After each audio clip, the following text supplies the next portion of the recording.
Ray, tell me you got something. Yeah, I do. Ray Kurzig is a good friend of mine and a completely emotionless robot. I mean that in the best way. As an independent analyst, he's the most efficient and resourceful researcher I know. That's why I'd sicked him on this story a few days earlier. I needed to debunk the claims of Ellie's friend Katrina. He was in the area on business, so he took the time to come down and meet with me at my home office. So Katrina told me that John died at 6 years old. Right, And his parents, who supposedly died in a rebel prison, were still alive years later. right. No, this woman's ruining my story, Ray. Tell me why she's lying. Well, she's not. Ray had found copious financial records indicating that John's parents were not just alive past 25-24, but working and paying their bills. They died in 25-24. Come on, man. Well, sorry. Their employers and a preponderance of local merchants disagree with you. I mean, the central repositories were really thin, but you dig through enough mirrored archives, it all pops up. The records are there. Ray swiped through document after document corroborating this. He even showed me medical insurance claims for a pediatric autoimmune specialist in 2517. Exactly when Katrina said John got sick. I was laughing, but I didn't find any of it funny. I'm Benjamin Giroux, and this is Hunt the Truth. Continue to hold. Jeez. Come on. Office of Naval Intelligence. Public Relations. Finally. Hey, Sully. Tell me good things, Ben. It was disconcerting to be talking to the ONI insignia again, but I started positive. The story was going really well. But that little data problem. The death record? It was back. I was hoping Sully would smooth it out for me. Ben, I thought we talked about this. Glassed planets have bad records. No, I know. I just, Glassed it's not planets just the have bad records, records, Ben. actually. This is colonial no, journalism listen, Sully, if you 101. could. People are you saying... serious with this? People Glassed are saying... planets Listen, have... do glassed people have bad records? Ben, are you recording right now? Yes. That was my cue to stop recording. The off-the-record conversation was brief. Sully asked me if I wanted to do the next interview. What he meant was, do you want to keep this job? I said yes. Your call is over. Well, as you can see, I've pretty much permanently stationed myself on this beach. That was my next interview. Attire here. Jacob Walker, Hope it doesn't retired offend you. Navy. He lives in a beach community way out on Castellaneta. The first thing I noticed about Walker when he answered my call was that he wasn't wearing a shirt, which made us both laugh. He explained that after 28 years of service, as far as he was concerned, it was all R&R all the time. I couldn't argue with that philosophy. He slipped on a t-shirt and I asked him about the Master Chief. Oh, hell yeah, John. You bet your ass I remember him. Walker's career began 3 decades ago with Naval Force Reconnaissance School at Black Sea. Little did he know boot camp would turn out to be something he'd never forget. Walker was there alongside the young man who would become the Master Chief. The gravity of that was not lost on him. I mean, they pushed us real hard, but John, well, he'd push us even harder, not even trying. You screwed up, you didn't know whether to be more scared of the CO or John. At first, though, Walker was unimpressed. Oh, no, man. I remember, I think it was the first week, there was a lot of talk. We were outside the mess tent, me and these other 2 jackasses getting into it, chests all puffed up and talking about being cold-blooded killers and stepping on necks, all that. I wanted to be in leadership one day. And, of course, I was 19 and jacked as hell, so... well, I figured I only had so much competition. Meanwhile, there's this quiet nobody from nowhere standing on the fringes looking at the horizon. John. Yeah, first I thought he was 20, 21. He was a big dude. Turns out he was only 16. I mean, that kid wasn't even on my radar. Soon, though, Walker says all that machismo fell to the wayside and a real leader emerged in John. Training exercises, whoever finished last got the brunt. I mean, last one in on a 20-mile, you're walking back while we catch a Pelican dropship. And that there's some downright lethal terrain, too. Reach is, well, it was a tough planet. But John, man, he took lead every time. A lot of risk and responsibility. Didn't have to, but, well, he did it. And then halfway in, he'd start to hang back, and help the stragglers. You're injured, whatever. He'd be right there helping you out. And then without fail, Walker says, John always made sure he came in the way last he did it, and took though. the punishment. He made us all want to follow his lead, try harder, and help each other. I mean, we're supposed to do that, but nobody ever really wanted to until then. Anyway, we did it. But taking the hit for the group, now that was John's thing. I only challenged him for the honor once. I never made that mistake again. Walker's in his early 50s now, but he seemed lit up with the energy of a much younger man. It seemed the will that he and the other recruits had, in a sense, borrowed from John so many years ago, was still inspiring Walker. It was remarkable. He knew John, lived with him for months, yet to him, John still seemed to be an almost mythical character. What he was able to do, getting back on his own like that in the pitch black, no nav equipment, man, he was inhuman. That kid was a monster. All right, they all were. Anthony Petrosky, a retired orbital drop shock trooper I found through Mishak Maradi. Yes, that Mishak Maradi, the truther who's been messaging me for months. And yes, I was pretty desperate for leads. We'll leave it at that. But Petrosky was definitely not on Sully's list of approved sources, so I went off-grid and contacted him through Chatternet. Here he is, talking about his only encounter with John. The kid was a freak. Thanks, Can bud. you be more specific? Yeah, I'd be happy to. You know, me and a bunch of guys were sparring in the gym one day, and there was this young kid there. I mean, I guess you could call him a kid. He was pretty jacked, you know, but his face looked 12, maybe 13. 12 or 13? After enlisting, John didn't even finish boot camp until at least 17.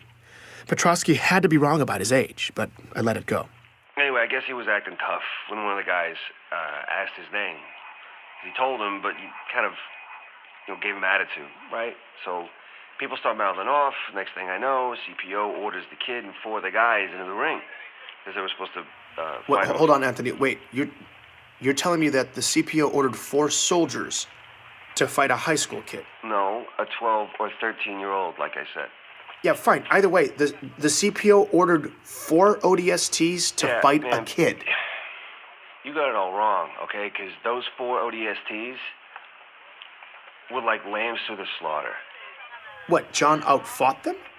No. It was way worse. As he tells it, the ODSTs did as they were ordered. Let's get all ready, right? They get squared up. They surrounded John, and one of them swung. What happened next, Petrosky says, defied explanation. Because the sound this kid's fist made, it sounded awful. Because they weren't like punches, they were like rapid fire explosions. Okay, I was across the gym, but I heard it. It was sick. Like meaty cracks in a drum roll. It was just like... One of the ODSTs sustained a single body blow that instantly stopped his heart, killing him. Another trooper only took 1 shot from John as well. A punch that caved in the man's face. 2 fatalities, 1 ODST with a cracked pelvis and 1 with a shattered spine. That guy never walked again. No one had to break up the fight. It was over in less than 5 seconds.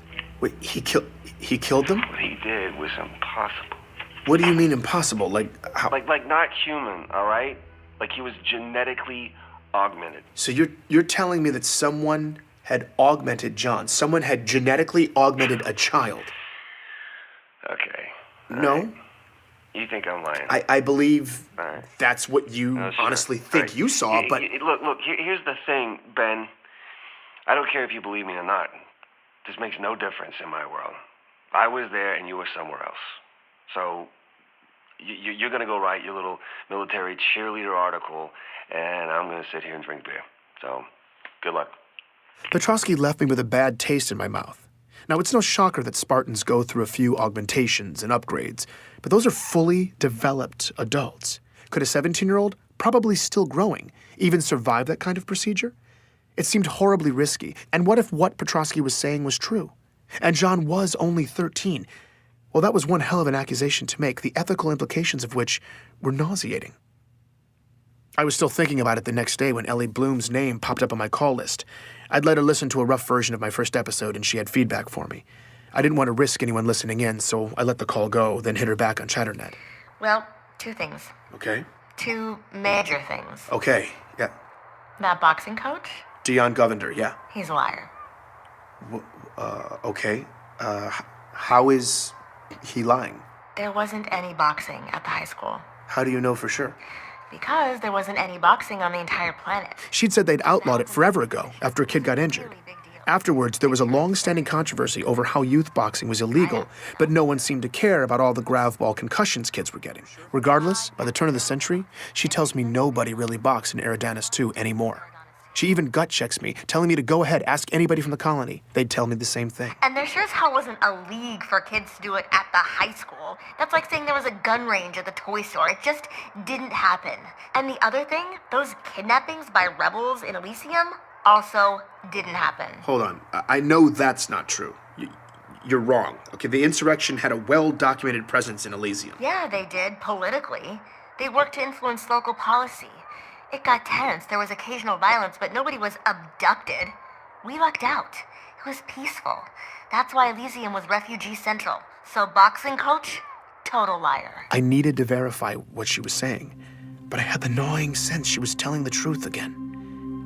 But what did this mean? If she was right and none of that happened, the whole story was wrong. And terrifyingly, that would mean someone had fabricated all of it.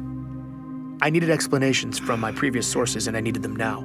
I tried to reach Dion, the boxing coach, no response. Gabriella Dvorak, the lieutenant who liberated John, in the field, unreachable. So I tried detainment survivor Thomas Wu. He answered. Hello? Hi, Thomas? Who is this? Yeah, I'm sorry to call so late. Is it late there? I just need to ask you something really quickly. Okay. I had no idea what I was going to ask. Okay, do you know for absolute certain that Elysium suffered the same fate as your town?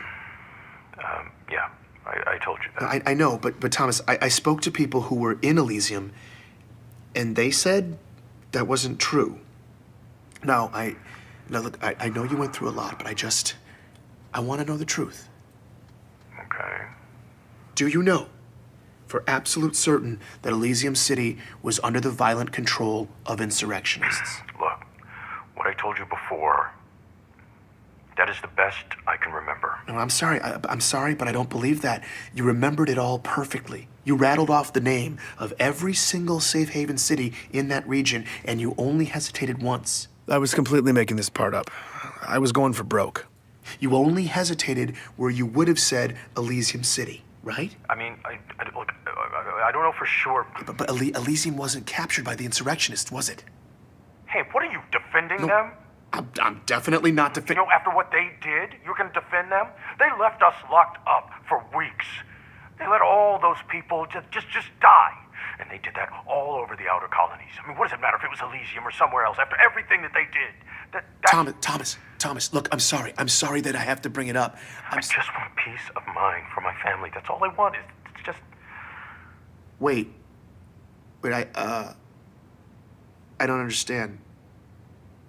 How does lying about insurrectionists in Elysium buy you peace of mind for your family? At that moment, Thomas suddenly seemed to become entirely lucid, and his tone changed completely. I shouldn't be talking to you. Well, wait, Thomas, hold on. I can't. Leave us alone. I suddenly became lucid myself, with a single awful realization. That entire conversation had just taken place over Waypoint. Anyone could have been listening. Please join me for the next episode of Hunt the Truth.